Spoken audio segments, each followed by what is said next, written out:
transcorridos quase 60 dias do registro das primeiras manchas, o óleo continua a contaminar o litoral do Nordeste. E junto com o óleo, a extensão do problema vai ficando maior.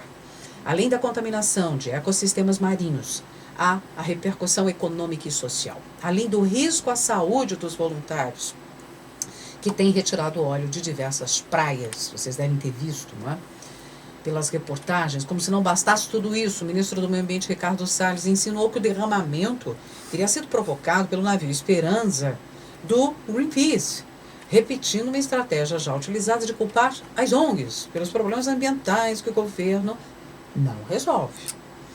Então, para compreender melhor esse tema, nós vamos conversar, e os impactos disso, né? Vamos conversar com o professor Pedro Luiz Cortes, que é professor da ECA e do Programa de Pós-Graduação em Ciência Ambiental, do IEE, no Instituto de Energia e Ambiente da USP. Ele coordena a rede internacional de estudos sobre meio ambiente e sustentabilidade e participa do projeto temático FAPESP, Governança Ambiental da Macrometrópole Paulista. Bom dia, professor. Bom dia, Roxane. Bom dia, ouvintes. É um prazer falar com vocês. Esse é um problema que ainda está muito longe de ser resolvido e vai ganhando contornos mais complicados, agora, inclusive, atingindo a saúde das pessoas que estão no esforço ali de voluntariado, né? Está cada vez pior, Roxane. A verdade é essa, né? Fica cada vez mais evidente que a gente está diante do maior desastre ambiental ocorrido no litoral brasileiro. E desde o Rio Grande do Norte até a Bahia, um pouco mais ao sul de Ilhéus, todo o litoral do Nordeste ele foi atingido. Há também praias contaminadas no Ceará, Piauí e Maranhão. E novas praias no litoral sul da Bahia estão sendo afetadas e muitas daquelas que já estavam contaminadas continuam sendo alvo de novas manchas, né? Então, além das praias, estão sendo atingidos recifes, manguezais e a foz de diversos rios.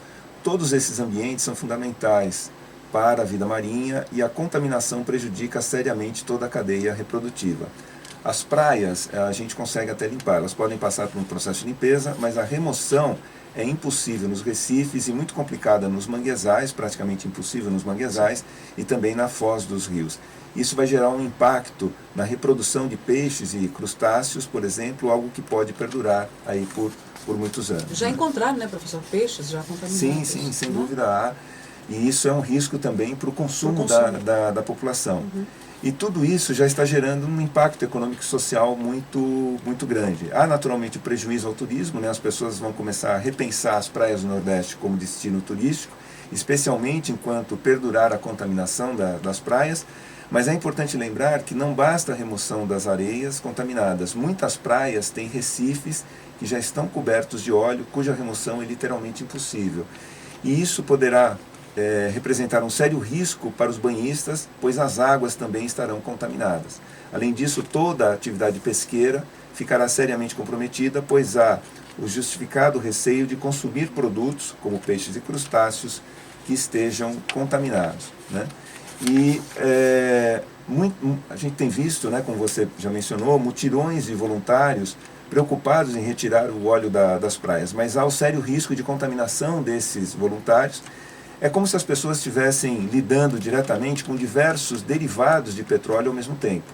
Pois o petróleo, na verdade, ele é uma mistura, né, de diversos hidrocarbonetos e há vários relatos sobre problemas de saúde entre esses voluntários, né?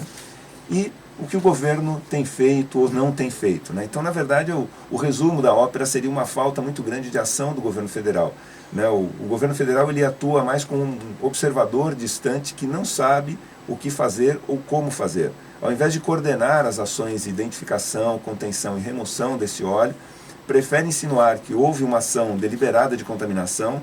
Essa estratégia, né, uma estratégia semelhante, já havia sido adotada pelo presidente Bolsonaro ao se manifestar sobre o desastre.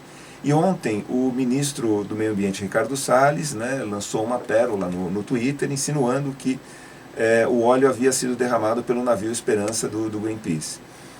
Lembram quando Bolsonaro disse que as ONGs estavam colocando fogo na Amazônia? A estratégia é basicamente a mesma. Na falta de um plano de ação, né, de coordenar as atividades de identificação, contenção e remoção do óleo, o governo fica procurando culpados e dessa vez o alvo foi o Greenpeace. O Greenpeace ele divulgou uma nota no Twitter dizendo que o ministro busca, entre aspas, aí, criar uma cortina de fumaça para esconder a incapacidade de Salles de lidar com a situação. No Twitter, o Greenpeace informou que as trajetórias dos navios que ele tem, não coincidem com o derramamento no litoral brasileiro, e isso pode ser facilmente verificado, pois todos os navios contam com um transponder que permite o monitoramento e auditoria da trajetória via satélite. E essa acusação, essas acusações irresponsáveis por parte aí do governo federal, seja do Bolsonaro, seja do Ricardo Salles, vem sendo utilizada e nunca se apresentou nenhuma evidência disso. No primeiro semestre, por exemplo, Ricardo Salles alegou que as ONGs estavam utilizando mal os recursos do Fundo Amazônia, mas nunca manifestou quais seriam essas ONGs e evidenciou o que estava de errado. Simplesmente lançou mais essa pérola no ar. No início desse semestre, o Bolsonaro ele disse que o INPE estaria em conluio com ONGs e, em razão disso, os dados referentes ao desmatamento eram falsos. Depois ficou claro que havia um enorme desastre em curso e que os dados do INPE eram totalmente verdadeiros. Bolsonaro também disse que as ONGs que estariam provocando incêndios na Amazônia, como a gente já acabou de comentar, mas não apresentou provas ou nomes de instituições que estariam envolvidas nisso. Agora, Ricardo Salles vem com essa declaração irresponsável, simplesmente buscando mudar o foco, pois fica claro que ele não sabe como solucionar esse problema. Então, cabe perguntar, a quem ele pensa que está enganando? Na verdade, se ele não sabe o que fazer, a minha recomendação é que ele peça para sair do ministério, E o que o governo deveria fazer? Coordenar os trabalhos de monitoramento, contenção e remoção do óleo. Não há uma coordenação nacional, são esforços locais. Não há nada em curso em relação a isso. E apenas algumas visitas esporádicas estão sendo feitas pelo ministro do Meio Ambiente e há uma visita planejada do ministro do Turismo a Pernambuco. Isso é muito pouco. O governo deveria também liberar recursos emergenciais para o desenvolvimento de ações mais efetivas e compra de equipamentos e fornecimento de EPIs, os equipamentos de proteção individual, para os voluntários, reduzindo o risco de contaminação. O que foi feito até agora é pífio diante da extensão da tragédia. Também deveria orientar a população sobre os riscos, não apenas nas áreas contaminadas, mas também sobre o descarte correto, onde deveria descartar corretamente as areias que estão sendo removidas. Também não há nada sendo feito em relação a isso. Iniciar programas de apoio econômico às áreas atingidas. Lembrando que hotéis, pousadas, bares, restaurantes e toda atividade turística será impactada nesse verão. E o que o governo tem feito? Até agora, absolutamente nada. Liberou aquela verba do seguro-defeso, que é o que eu comentaria aqui. Na sequência, ele estendeu por alguns meses. Então me adiantei, professor. Não, sem problema. Ele adiantou algumas parcelas, mas não tem aí uma perspectiva do que vai fazer efetivamente ao longo aí dos próximos meses ou mesmo dos próximos anos, enquanto toda essa atividade está sendo fortemente prejudicada. Porque leva tempo. Exatamente. E até agora, todas as ações do governo federal não são compatíveis com o maior desastre ambiental do litoral brasileiro.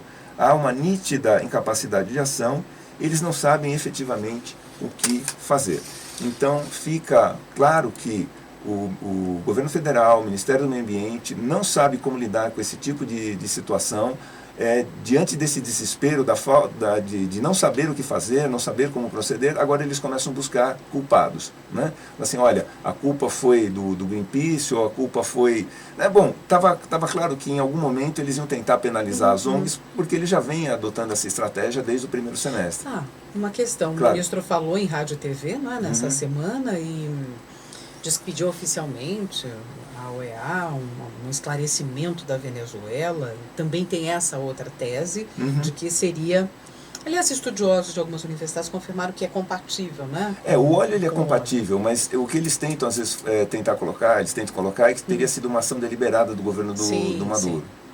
Quando tudo indica que foi um transporte ilegal de óleo, o petroleiro apresentou vazamento, ele tentou transferir parte da carga para um outro navio e ocorreu o vazamento. Navio sem identificação, com o transponder desligado, uma atividade completamente legal, e dificilmente a gente vai conseguir identificar quais foram os navios ou qual foi o navio envolvido com Isso, provavelmente tenha sido essa. Provavelmente foi isso, né? Pela origem do óleo, né? E pela característica de como ocorreu. Normalmente, se você tem um transporte legalizado e ocorre um acidente desse tipo, o navio ele vai notificar as autoridades, porque isso facilita, inclusive, a ação mais imediata, evitando a dispersão desse óleo.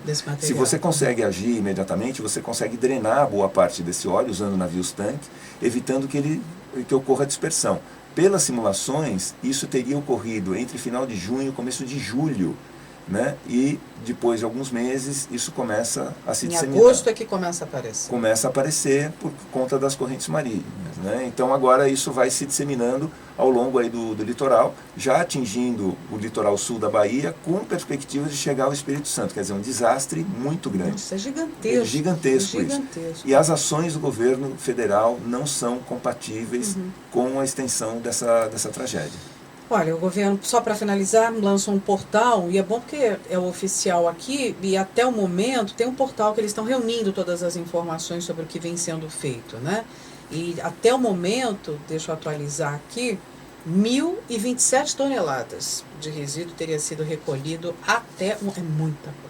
É muita coisa, mas a gente tem que considerar que parte desse material tem o peso da própria areia, tem a massa da areia... Ah, que está misturado. Que está misturado, né? Sim, mas sim. O importante é você verificar, se a gente analisar o mapa, isso vai desde o Maranhão até o litoral sul da Bahia e vem se estendendo, e o número de praias contaminadas vem aumentando significativamente. E a participação da Eliana, que diz o seguinte, olha, via WhatsApp, quais são as maneiras das pessoas se protegerem, né, para evitar o consumo de peixes e crustáceos, principalmente os moradores das regiões afetadas. Essa já é uma preocupação, né, professor?